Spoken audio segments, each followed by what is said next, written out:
Hello and welcome back, most illustrious members of the detail. We did it. We did it. I happen to hit infinite this month. It's a huge relief because I've been kind of very sweaty no-lifing this game, and I was really gunning for it, and we got it. I'm going to do a deck breakdown of the two decks that got me there, one of which I'm going to recommend really highly if you plan on picking up Hitmonkey, and how you can play them next season to hopefully get some success. And again, if you hop on the Discord, I love giving advice. I love talking about, moment-to-moment gameplay with anyone. I hope you enjoy.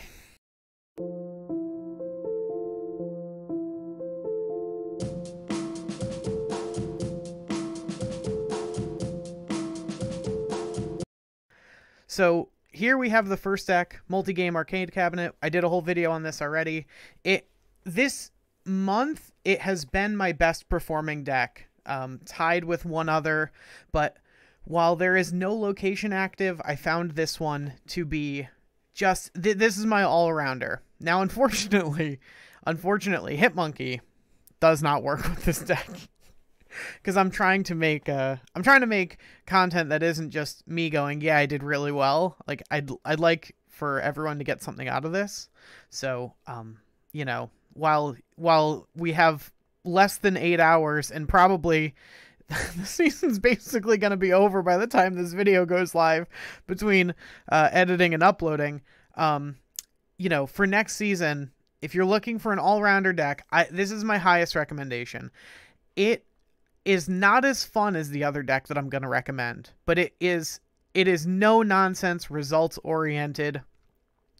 It's really good.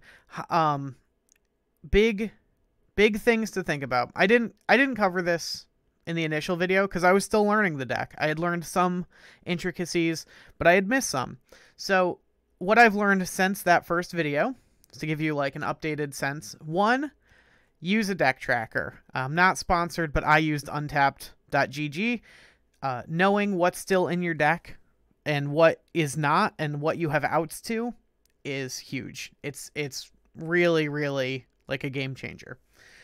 The other thing is to think about, so if you've played Thor, you have Mjolnir, right? And you already have Lockjaw out. If your hand looks like Mjolnir, Sunspot Nightcrawler, right? Maybe even regular Thor, Jane Foster. You really have to think about what order you play those things in. And in general, I actually, unless I need Thor to get hit twice, Dude Thor to get Mjolnired twice, I usually go Nightcrawler first, so that if you cycle back into Nightcrawler, you can move him out of the lane.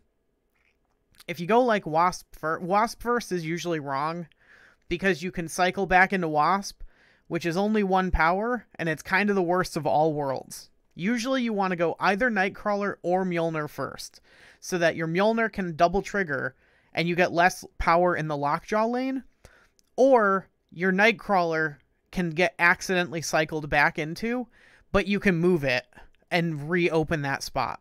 So those are it takes a lot of getting used to.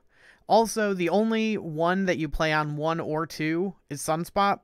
There's definitely games where you just like I had that video on the treaties and meditations on Sunspot. Sometimes you win games literally just letting Sunspot soak for 3 or 4 turns and then going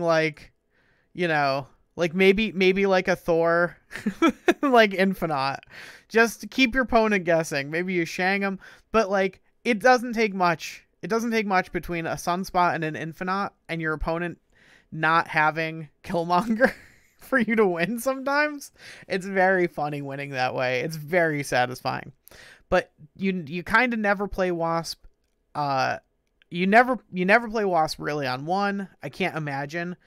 You never play Nightcrawler unless it's, what's the, Mur Island, where you get your cards there get +1 power each turn.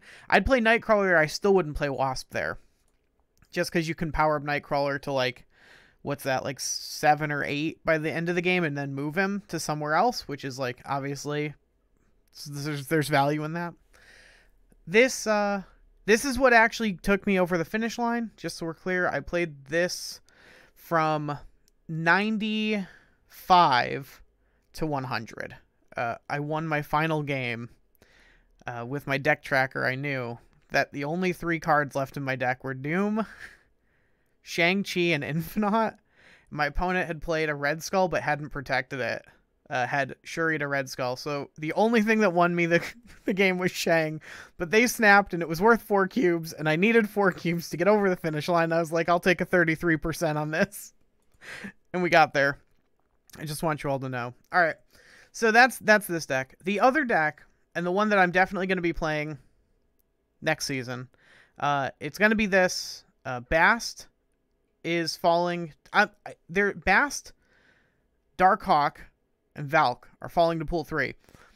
I would say you probably need Bast for this deck, and then Hitmonkey if you're buying the season pass. Probably I'm not gonna play Darkhawk. So it's probably gonna be Black Widow and Scorpion getting swapped out for Bast and Hitmonkey, and then I might even drop America Chavez for Sarah. I might.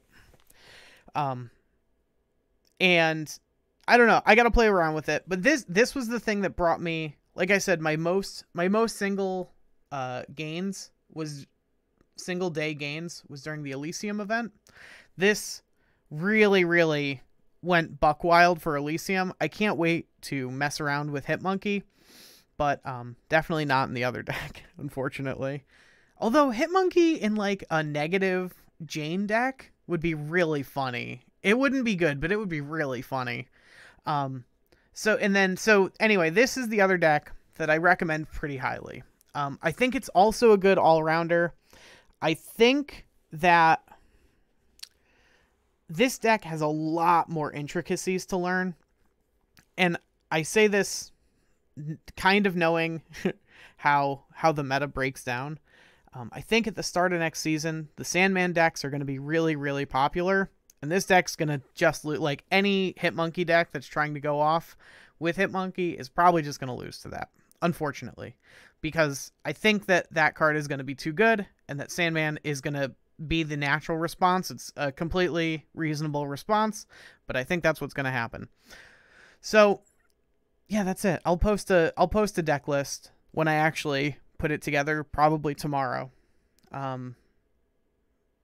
Looking for someone to do science on the shop. We're trying to figure out, you know what? I'll do it. I'm going to pin this, and I will let you know tomorrow. I'll record it as a short tonight at 11 o'clock my time to see if this drops down to 1,000 tokens, and I'll upload it as a short. I'm doing it for you. I'm doing it for science. I'm doing it for you. I'm only missing 1 refresh. That's totally fine. So yeah, that's it. If you find my content, I haven't made a video in a couple of days. I'm kind of out of practice, if you can't tell. And also, I've been really no-lifing this game for like the last 2 days, which is also why I didn't do a video. I have a couple that I've gotten really good ideas for some more videos. I kind of jokingly asked for video ideas because someone in my Discord was like, just so you know, they like posted a picture. It was just like, I didn't watch the video. I'm just here to argue. So I was like, all right, you pick my next video. But then a bunch of people jumped in and were like, you should do this. So those are all really great ideas. As I get to them, I will make them because I like making what people want to see. So if you have any ideas, leave them in the comments or join the Discord. You can get in on this goofy action.